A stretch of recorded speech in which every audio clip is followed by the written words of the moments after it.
Nursing വിദ്യാർത്ഥിനി അമ്മു സജീവിന്റെ മരണത്തിൽ Chuttippara nursing കോളേജിനെതിരെ കുടുംബം ആഭ്യന്തര അന്വേഷണ റിപ്പോർട്ട് പൂഴ്ത്തിവെക്കുന്നുവെന്നാണ് ആരോപണം. റിപ്പോർട്ടിന്റെ പകർപ്പ് ആവശ്യപ്പെട്ടിട്ടും നൽകിയില്ലെന്ന് കുടുംബം പറയുന്നു.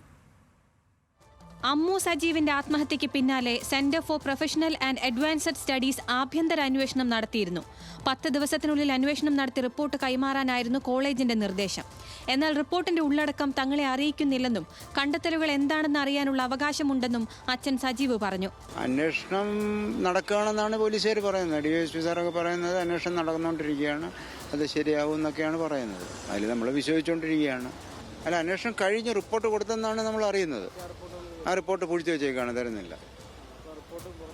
ആ റിപ്പോർട്ട് പുറത്തു വിടുന്നില്ല. നമുക്ക് അതിൻ്റെ ഒരു കോപ്പി നമ്മുടെ അവകാശമല്ലേ. ഇതെന്താ സംഭവിച്ചതെന്ന് നമുക്കറിയണ്ടേ. അന്വേഷണത്തിൽ വീഴ്ച വരുത്തിയവർക്കെതിരെ കൃത്യമായ നടപടി സ്വീകരിക്കണമെന്നും കുടുംബം ആവശ്യപ്പെടുന്നു. റിപ്പോർട്ട് നൽകാത്ത സാഹചര്യത്തിൽ വിവരാവകാശ നിയമപ്രകാരം ആവശ്യപ്പെടാനാണ് കുടുംബത്തിന്റെ തീരുമാനം. പോസ്റ്റ്മോർട്ടം റിപ്പോർട്ടിൽ ശരീരത്തിൽ ജലാംശത്തിന്റെ അളവ് കുറവായിരുന്നുവെന്ന കണ്ടെത്തൽ തങ്ങളുടെ ആരോപണം ശരിവയ്ക്കുന്നതാണ്. ആത്മഹത്യയ്ക്ക് മുൻപ് മണിക്കൂറുകളോളം അമ്മുവിനെ കോളേജ് അധ്യാപകന്റെ നേതൃത്വത്തിൽ വിചാരണ നടത്തിയെന്നും അതിന്റെ തെളിവുകളാണ് ശരീരത്തിലെ ജലാംശത്തിന്റെ അളവിലെ കുറവെന്നും കുടുംബം ആരോപിച്ചു. ന്യൂസ് മലയാളം, പത്തനംതിട്ട.